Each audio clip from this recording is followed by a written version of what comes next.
Қанша мың теңге штраф? 29 мыңның штрафын жазып берді, бір аптаның ішінде төлесем 14 мың болады екен. Құрметті достар, міне. Мына көкім. Нарушитель правил. Астанада егер дұрыс емес жол тұрақ ережелер. Астанада егер тұрақ ережелерін бұзсаңыз, осылай нөміріңізді шешіп алып кетеді. Надо нөмірсіз жүр десеңші. Көкім қазір нөмірсіз жүр. Міне, полициялық учаскесіне келдік. Нөмірді қайттан алдық. Қанша мың теңге штраф? 29 мыңның штрафын жазып берді, бір аптаның ішінде төлесем 14 мың болады екен. Енді кәрім заңды бұзбаймыз. Мынандай бордюрға қойып кеткесің бе соны? Иә, осында бордюрдің үстіне қойып кеткенмін ғой мен. Енді бізде парковка аз, яғни үйіміздің алдында. Сол кеше түнде келгенде орын болмады, сонымен бордюрде бәрі қойып тұр екен. Соның бәрінің артына қоя салайым, сонымен 14 мың теңге штраф алғансың ғой. Бордюрге қоюға болмайды işte.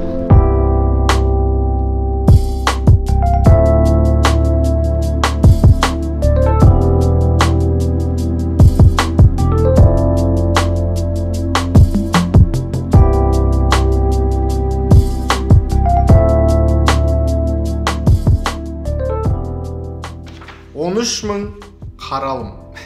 13 мың қаралым. Біздің бір видео бар, 13 мың. Дәлірек айтатын болсақ, 13 мың 70 қаралым. Бұл қандай видео деп ойлайтын шығарсыз? Қазір каналымды ашып қарасаңыз, оны таппайсыз. Біз кезінде алпамыс екеуміз екінші каналды ашқанбыз. Дәурен Лесхан Рус деп, орыс тілінде түсіріп көрейікші деп. Сонда бар жоқ 3 видео салдық.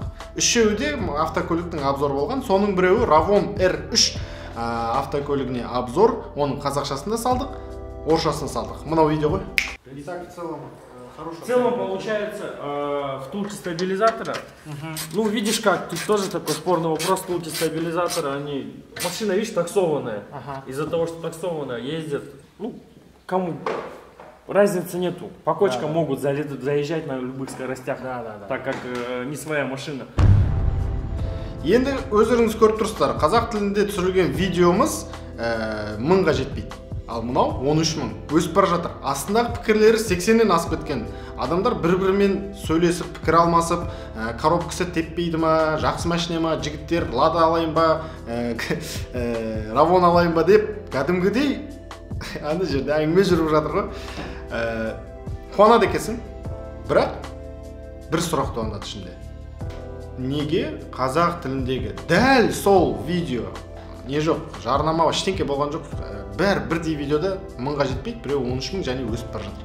13 мыңның астында айтпақшы комментарийде бір кісілер жазып қойыпты, жігіттер қазақша сөйлеңдер, чурбандар деп жазып қойыпты. Енді мен шыны керек өзім чурбан деген кім екенін білмеймін, алпамысты білесің бе сен? Алпамысты білмейді. Google деп жазғым да келіп тұрған жоқ, білініп тұр, көрініп тұр, енді бір жаман бір сөз екенін. Сонымен сұрақ.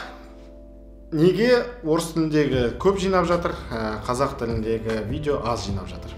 Дәл қазір бізге көрілім өте маңызды емес. Бізге осы процестің өзінен ләззат алып жүрміз біз. Солай қалпамыз. Иә, сондай ләззат алып жүрміз, түсіргенімізге, шығарғанымызға мәз болып жүр. Бізге сол жетіп тұр. Бірақ болашаққа көз салатын болсақ, осы каналдан ертең күні алпамыста, мен де, жалпы басқа қасындағы командадағы адамдар да үйіне нан апаратындай жағдай жасалынатын болса, оған қаралым көп керек. Сонымен бізде сұрақ туындайды, мүмкін орыс тіліне көшіп кетеміз деген. Бірақ жоқ, көшпейміз. Қаралымның артынан қуалап жүретін болсақ, әрине сондай қадамдарға баруға болмайды. Біз оны өзімізге көздеп тұрған жоқпыз. Бірақ каналдың кішкене форматын өзгертіп келе жатырмыз. Күні кеше шыққан видеоға астына бір көрерменіміз мынандай пікір жазыпты. Видеоларға айғайлайтын ат қоймаңыздаршы, арзан каналдар секілді.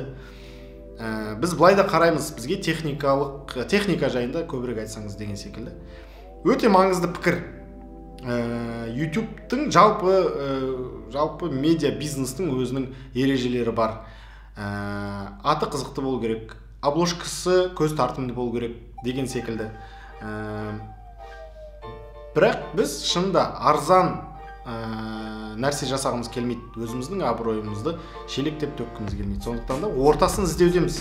Яғни бізді бұған дейін көрмеген адамдар бірінші рет көрген кезде қызықты екен ау деген секілді көрсетеміз. Екіншіден, шында ішіне кірген кезде шында сапалы дүние екен ау деген секілді. Мысалға, осы камераны да сол үшін алдық, пәленбай 1000 теңгеге қарыздан жүріп алған камерамызда сол үшін сапа жақсы болса екен дегендей оймен. Жалпы өзгеріске келетін болсақ, қазақ тілін тоқтатпаймыз. Бұл 365 күн влогты біз қазақ тілінде жалғастырамыз. Бірақ оның ішінен автошоуды бөліп алып, бөлек канал жасаймыз. Бұның өзінің себептері бар. Автошоуды бірі сүйсе, бірі сүймейді, бірақ автошоу, автокөрермендер өте көп. Оларды бөлек шығарамыз.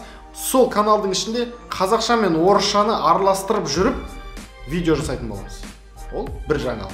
Екінші, осы каналда ары қарай Дәурен біз не көреміз деген сұрақтарыңыз туып жатқан шығар. Бүгін Алпамыс екеуміз тағы да бір талқылап көрдік, не көретіндеріңізді. Техношоуларды осында біз қалдырамыз. Өйткені ол қазақ тіліне керек контент. Біз өзімізге де қызық бір жағынан, екіншінің шында керек контент. Және оның бизнес жағынан қарайтын болсаң да өзінің бір ертеңгі күні мүмкіншіліктері бар. Техношоулар қалады. Одан басқа, достар, бұл күнделікті влог болғаннан кейін біз қызықты нәрселерді де айтып тұратын боламыз.